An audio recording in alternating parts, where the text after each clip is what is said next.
for the defense, get the ball out in front, and you see some of his physical talent with the ball in his hands. 10 catches, 107 yards. Chiefs win this one 31-17. Hey, by the way, Andy Reid passes Hank Stram. He's now got the most regular season wins for a Chiefs coach, 125. You know, when you look at it, Rex, Patrick Mahomes, for my numbers here, 15-11 when trailing by double digits in his career. Best record for any starting quarterback since 1950. Your biggest takeaway from the Chiefs win? It's that time of year. And nobody's better than Andy Reid, Patrick Mahomes. And here's a stat from Himbo to prove it. If you take from week 12 on, all right, Patrick Mahomes and Andy Reid together are 26-4. Like, they figure it out. And like, look, this offense showed up, right? Yeah. Showed up. Why? Because it's that time. This is the time when Andy Reid knows his football team. You mentioned Rice. You get Pacheco going down, especially in the red zone. This is when they show up. And usually the defense progresses too. But with this football team, the defense has been there all season. Yeah. So it's kind of strange right there. But that's why to me, it's that time. You don't want to play. You know, your biggest takeaway? It's Rashee Rice. And it's not just Rashee Rice by himself. It's like how they're going to use him. And I think they're trying to figure out, or they have figured out, what he excels at. Don't make him stop his feet. Like, get him on the move, because then the drops are going to go away, and then you get his athleticism. This is earlier in the game. He's the outside guy, just on a shallow cross. His feet don't stop. There's no potential drop. 3rd and 8, he catches the ball in stride. There's the strength. Now, this is the touchdown. Again, 3rd down. This is just another shallow cross. The drop doesn't present itself. He gets the run away from a defender. He takes a 4-yard throw into a 40-yard touchdown because his speed and his strength.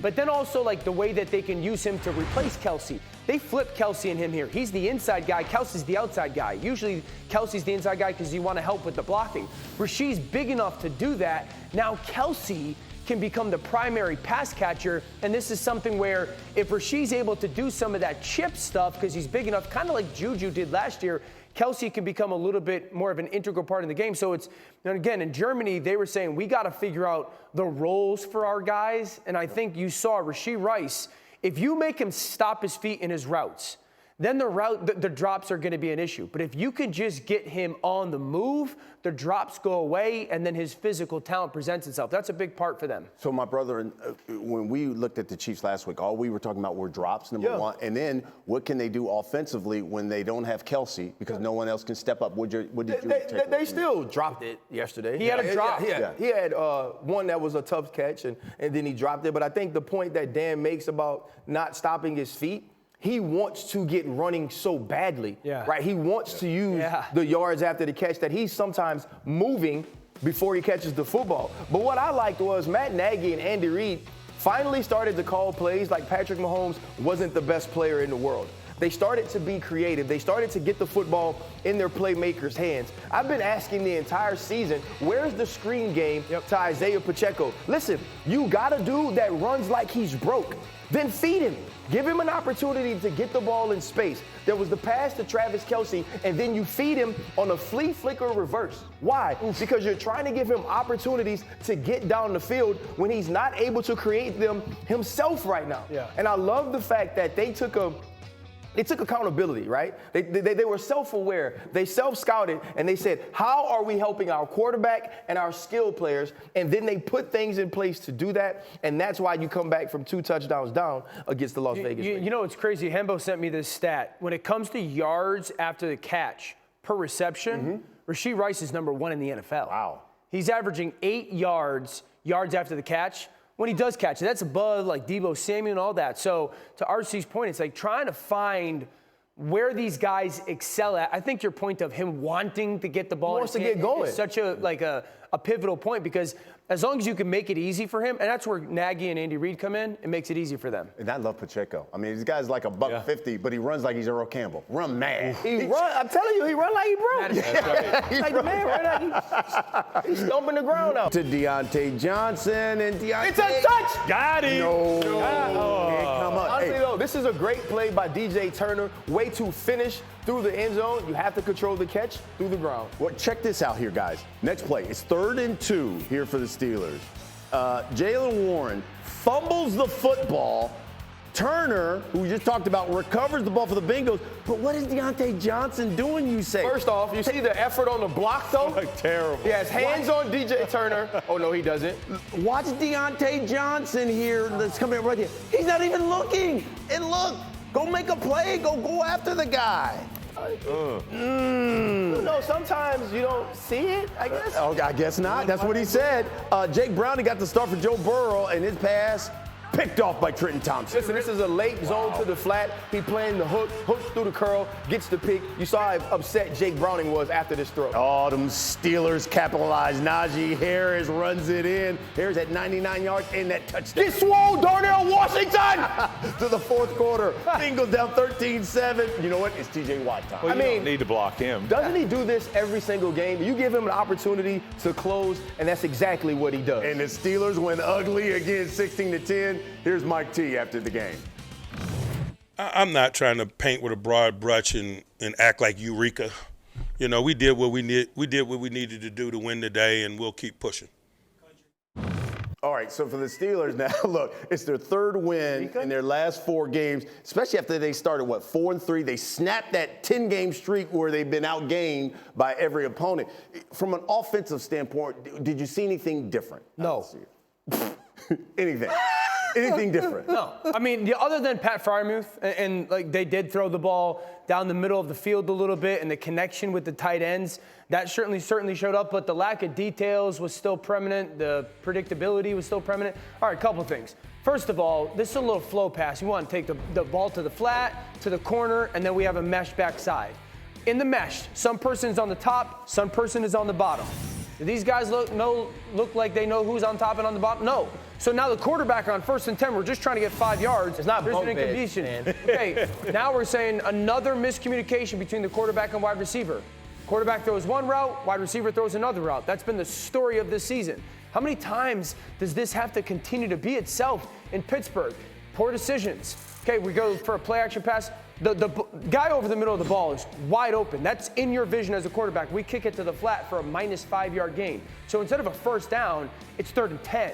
So the predictability still was a little bit there. The lack of details was still there. Very shotgun-centric, still there. No play-action pass tied to the run game, still there. Now, I said last week, this was a big fix. It certainly showed. Bro, like you know that what you the type of dude, though? Go to somebody's house, say you thirsty, they give you water, you like, you ain't got no Gatorade? Like, why can't we be happy, Dan? Why you gotta be a Debbie Downer? You scored 16. Why? But you're letting facts get in the way of happiness, Dan. Right? What I want to come here and do is be happy. Yeah. You happy about that? Right? You know why? Because for the first time since we hired Matt Canada, we got 400 yards. 400 yards. Did get 400 yards. Hey, 422. it's a coincidence, I guess, that we also fired him last week. But you know, like in truth. That Pat Freiermuth there. In truth, though, one was getting Pat Freiermuth back and healthy. This is his 2nd week back off of the IR. It was using the inside of the numbers to be able to attack downfield. What I did like was late in the game, they went to people. Right, not to plays. They got the ball in George Pickens' hands. They got the ball in the hands of Najee Harris. Najee Harris finally looked like a #1 running back yesterday. Yeah. And so I think that all of those things are positive. The other piece of it is you find a way to win.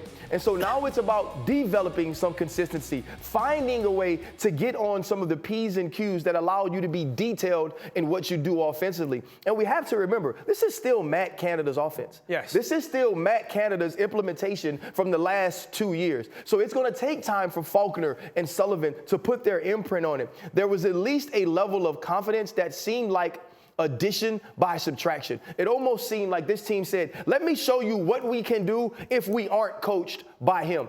If I'm Kenny Pickett, let me show you I can push the football down the field if I'm allowed to. Think about the throw to Deontay Johnson in the first half. Now you get the slot seam to George Pickens in the second. It wasn't perfect, and you can't expect it to be. Right. But to sit here and say that it wasn't better, at least at a level of aggression, I think would be to sort of diminish what they were able to do. So, Coach, what is Mike Tomlin thinking after watching this performance here? Because before we were thinking, oh, it's just the offensive coordinator. Then other people was like, well, maybe it's Kenny Pickett. What is he thinking about this Steeler team and how far they can go? Well, I think first off, what I think he's going to be happy with is they had much more energy, I thought. Yes. And so when they made the change with Ken, it's almost like they're going, man, we stink. Like, we got no chance. At least now, I don't care if it's the same place. Got a different guy calling them.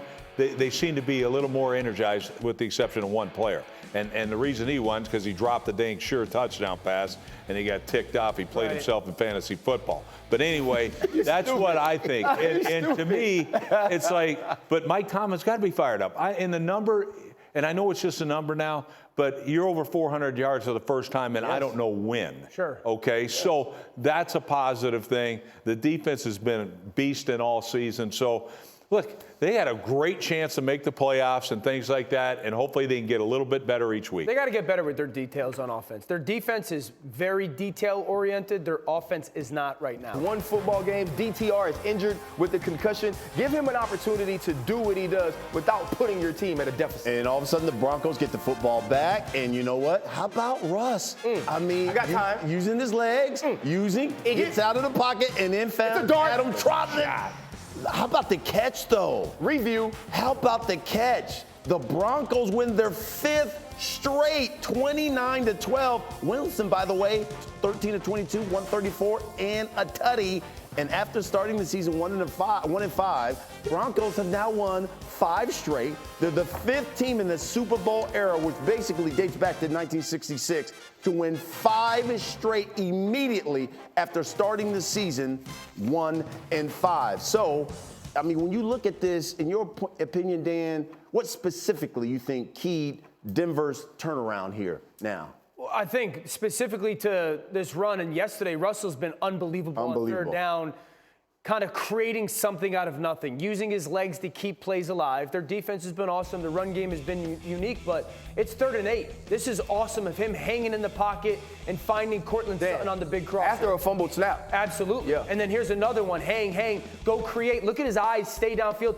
I mean, this is vintage rush. It really is. And so that leads to another touchdown. And then this Trotman one, 4-man rush. Hey, this is 6-7 seconds. You guys remember the Lamar Jackson play versus the Detroit Lions that we all raved about? That was not all that different. There's another 6 or 7 seconds. So I think it's fascinating to see how Sean Payton has taken Russell and allowed him to be Russell. Yeah. Like the playmaker, the big play down the field, 3rd down, and use your legs to go create, while also making him an advanced version when it comes to checkdowns and being patient and getting the ball in your hands. Again, the run game was fascinating yesterday with some of the traps and the whams that they had, and their pass rush was really good. But it really is about like allowing Russell to be almost like an elevated version of who he was in Seattle. Yeah.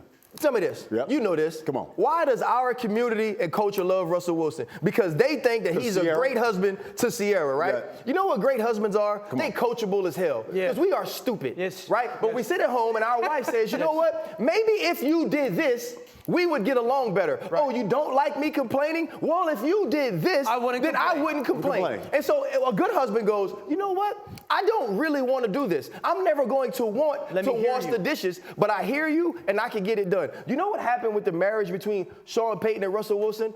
Russell Wilson said, tell me what you need, coach. Yeah. What you need from me is to protect the football. What you need from me is to not take unnecessary sacks. And when I get an opportunity to use my legs, to use my talent, the things that I've been good at my entire career, you want me to do that without putting the team in harm's way. Yeah. And that's what Russell Wilson did. Not on first and second down. Not on first and second down, on third down. Not in the beginning of the first quarter, but at the end of the half. Yeah. Not in the beginning of the third, but at the end of the game. When you need me to be above the X's and O's. And that's what Russell Wilson has done. You're not going to look at a Russell Wilson stat line this year and say that's vintage Russ. That's Russ that cooked in Seattle. But what you are going to see is that Russ is doing what is expected of him and required of him to win the games that his team allows him to be in. And that's the point we all wondered, could Russell Wilson get to? I feel like he's checked his ego. He's shown his humility, and he's now reinvented himself that has you saying, if you're Sean Payton or the Waltons, this is our quarterback of the next 2 to 3 years. 20 passing touchdowns, just 4 interceptions. Right now, Russell Wilson has the best TD interception ratio in the entire NFL. Yeah. Rex, their defense now, 4 straight games with 3 takeaways. Boy, they got joked when they got put a 70 burger on them by Miami. Absolutely ridiculous. All of a sudden now, they're the defense that keeps taking the football away. Can they make the playoffs? Absolutely. This team is going to make the playoffs. And about this defense, all right, in particular, they have 5-game win streak. All right, they've turned the ball over 3 times on offense. They have 16 takeaways in the last 5 games. 16 plus 13. Yeah. That's how you win games. Yep. And look, when do they show up? They play good red zone defense. Yeah. All right, throughout the field, they're terrible. Still, 32nd in the league in yards per game. But they're getting takeaways and they're playing red zone defense, and that's a compliment. And by the way, Russell Wilson. I just want to add one thing about Russell Wilson. I think we forgot how competitive Russell Wilson is. Sure. Russell Wilson, the competitor, was in a no-win situation when he went to that garbage they went through last year in Denver, and it was all on him. He's like, oh yeah, what's he do? He got in as good a shape as he can possibly be in, right? That's on Russell Wilson. Yeah.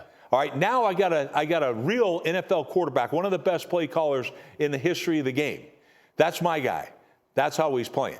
But don't think for a minute that Russell Wilson, their schedule, we got it up here. I believe we got this. Yeah. Is it easy the next 5 or 6? It's easy. There he is. Check it out. There it is. So at Houston. I mean, there's, 2 games there that you sit there and go, we'll see? At Houston, at Detroit? Other than that, you're looking at wins. They're going to make the playoffs. I mean, come on. They're going to make the playoffs. They're going to win 10 games. Minimum. That's what I mean. They're making the playoffs. Well, listen, you know who they're chasing? They're chasing because coming up, they're chasing the Chiefs. They're chasing the Ravens.